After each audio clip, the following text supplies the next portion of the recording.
A pleasant good day everyone. So today we're going to discuss about the processing and reporting accounting information of a service enterprise. I'm Janelle Madalgawan and I'm going to discuss about the accounting processing circle. It's a series of sequential steps during each accounting period to record, store, and report the accounting information result from business firm transaction. The role of accounting is to analyze these activities for their impact on the company, accounting equations, and then entering the result of that analysis in the company accounting system. The accounting activity described constitute major step in the accounting circle, a sequence of activity undertaken by accountants to accumulate and report the financial information of a business. So the accounting processing circle, it means that it's a structure of recurring 8 to 10 step method for recording, processing, and reporting a business financial transaction over a specific period, month, quarter, year to produce a accurate financial statement, ensuring consistency, error deduction, and compliance. It starts with identifying transaction and end with the closing the book, involving journaling, posting to ledger, trial, balance, adjustment, generating statement, income statement, balance sheet, and preparing for the next circle, creating a complete financial picture. So the step one will be discussed with Miss Myla Lagan. Step 1 is identifying and analyzing transactions or events. This means we identify activities that affects the business financially, such as transactions with other parties and events that happen inside or outside the business. For example, when a customer buys a product or when the business pays rent, these are economic events that need to be recorded. Step 2 is journalizing transactions and events. In this step, the identified transactions are recorded and journaled, making sure that total debits and credits are equal. These entries can be recorded in either the general journal or special journal. For example, if a customer pays in cash, cash is debit and sales is credit. Step 3. Posting from journals to ledger. A ledger is where all the business accounts are kept. It shows the record and balance of each account. Posting means transferring the debit and credit entries from the journal to the ledger accounts. Example, if a sales is written in the journal, the amount is posted to the cash account, in the sales account, and the ledger. And there are two types of ledger. General ledger contains all the main accounts of the business. Example, cash, sales, expenses, and capital accounts are in the general ledger. The subsidiary ledger shows detailed records of individual accounts that supports the general ledger. Example, each customer has separated accounts in the subsidiary ledger, while the general ledger shows the total amount customers owe. Good day, ma'am. I am Sabio Jasami P. And now I am going to discuss the step 4 in the accounting processing cycle, which is the preparing an adjusted trial balance. So during the accounting period, step 1 and step 2 are performed to record daily transactions, and step 3 is performed periodically.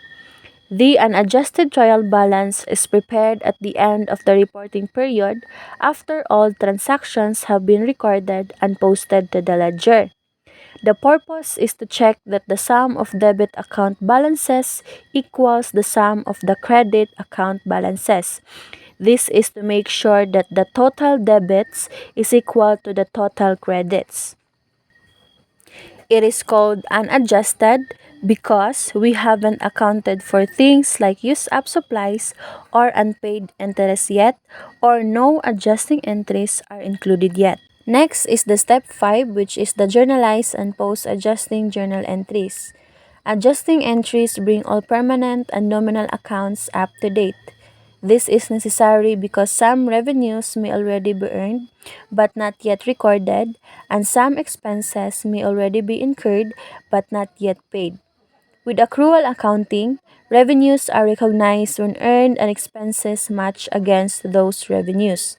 Adjusting entries affect both permanent and temporary accounts because they are used to properly match revenues and expenses with the correct accounting period, while at the same time updating asset and liability balances. This is Janela again, so I'm gonna report the step 6. An adjusted trial balance. This trial balance has the same purpose as the adjusted trial balance, to compare the debit and credit, equal credits. However, the adjusted trial balance contains all account with balance, which will appear in the financial statement.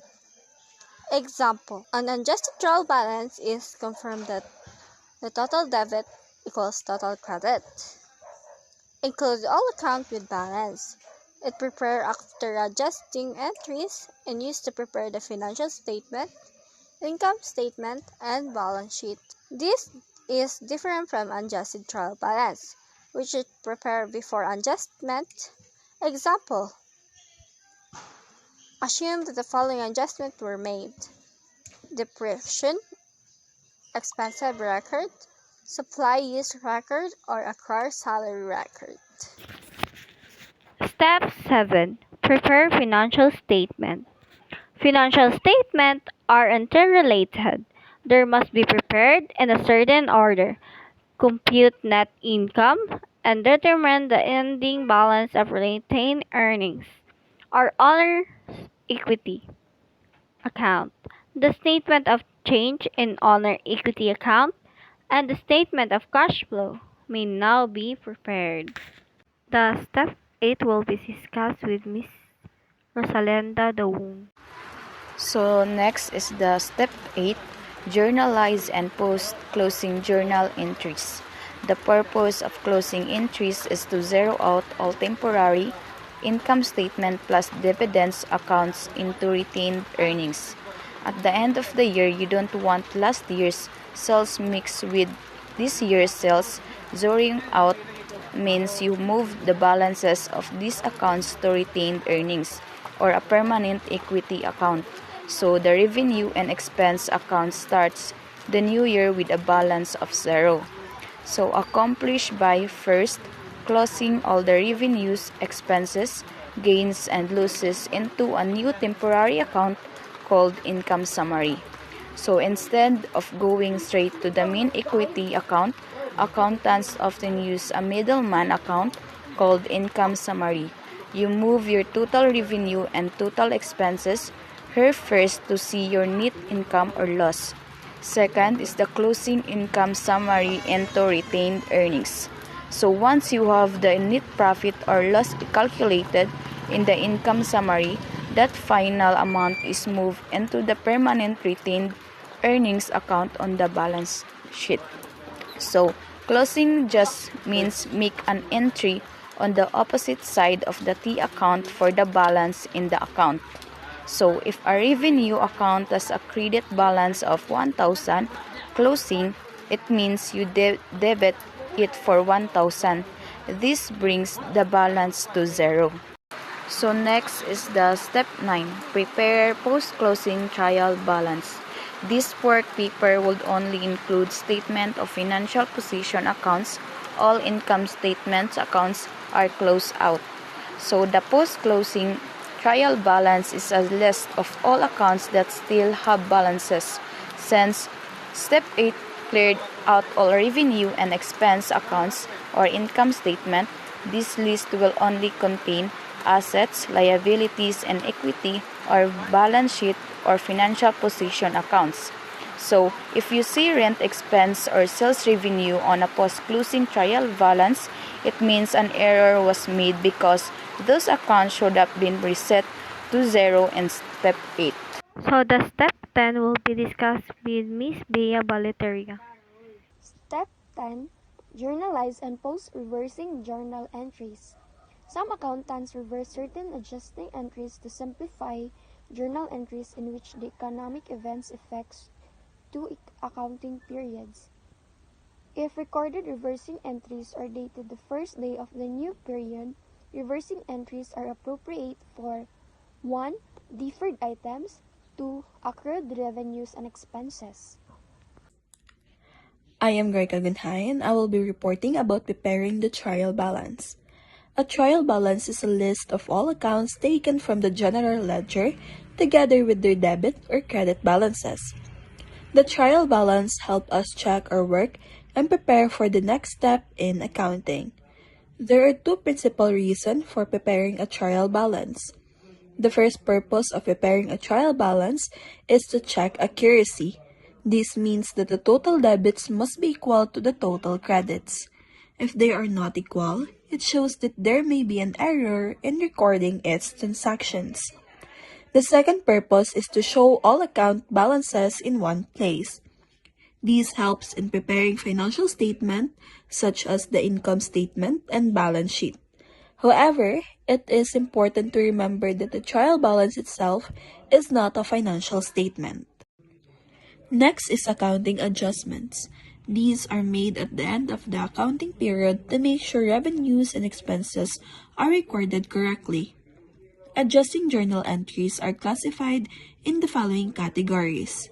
First is deferrals, which helps ensure that income and expenses are recorded in the proper period. There are two types of deferrals. The first type is deferred revenue.